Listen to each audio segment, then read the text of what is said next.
Olá, pessoal! Tivemos o Fed e o Copom. E o que mudou com eles? Talvez as expectativas do mercado. Também temos muitas informações aí de resultados essa semana. Eu separei dois para a gente discutir. Tanto Gerdau quanto ISA-CTP, ou seja, transmissão paulista, né? A gente é velho de mercado, a gente fala transmissão paulista. Mas a gente tem também que falar aí do IGPM que saiu. Vamos ver tudo isso aí que está acontecendo e a gente traz para vocês. Meu nome é Fernando Franklin e aqui descomplicamos o mundo financeiro discutindo as informações mais relevantes no nosso resumo semanal de notícias.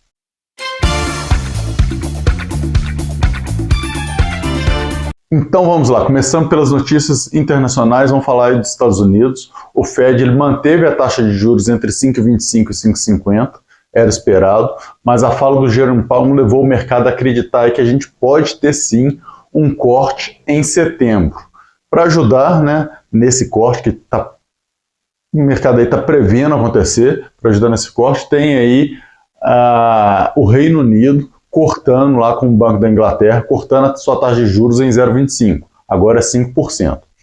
E claro que precisa aí para os Estados Unidos cortar os juros, a inflação dele realmente dá uma arrefecida, que é o que o Jerome Powell está acreditando que vai acontecer, mas o grande ponto aí que a gente tem é que o Banco da Inglaterra cortando juros também é um grande indicador de que a situação global tem melhorado.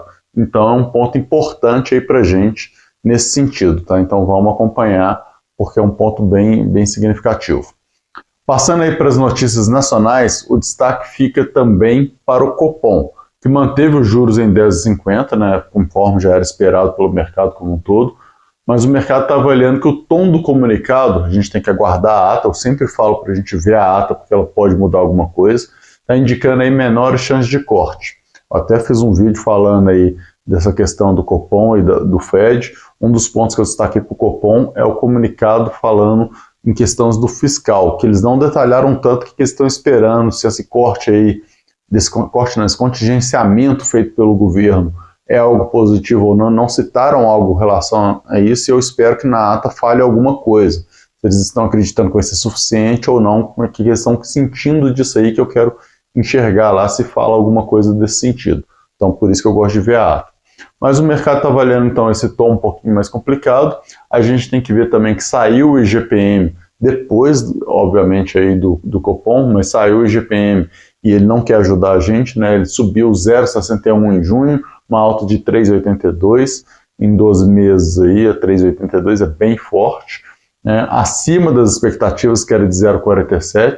Então, juntando tudo isso aí, a situação para a gente cortar os juros está ficando um pouco mais complicada. Já tem casas grandes aí falando que os juros, inclusive, deveria subir para 11% se a gente quiser atingir a meta de inflação. Então, vamos aguardar.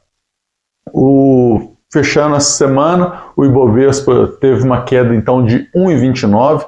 Obviamente, essa questão aí do tom amargo do Copom pesou muito e a gente então fechou a 125.854 pontos. No ano, a queda de 6,21%. Já nos fatos relevantes de mercado, além dos diversos resultados que foram divulgados, como eu falei, eu vou divulgar aqui, vou separar aqui alguns aqui especificamente que eu vejo alguma coisa para a gente falar, mas eu tenho que falar para vocês da Embraer, que realizou a primeira venda do Ipanema 203, um modelo agrícola que é o primeiro avião em série movido a etanol do mundo. Então, é algo marco para a história da aviação, importantíssimo, e ele tem um ponto interessante da gente ver, que é o seguinte: as taxas mais baixas que ele vai ter para poder ser financiado, por conta aí dos incentivos de sustentabilidade, pode ser o diferencial para a Embraer, né, ter um volume interessante nesse modelo.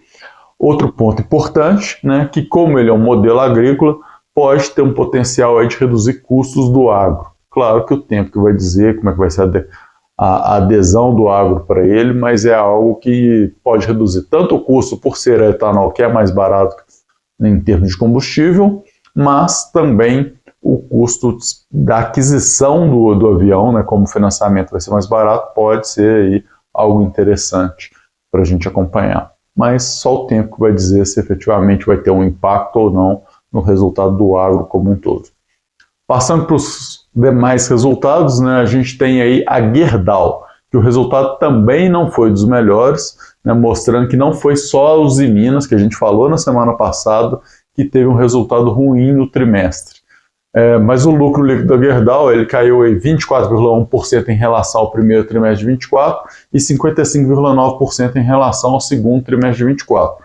Deu lucro, né, não foi igual a Usiminas que deu prejuízo, mas caiu bastante.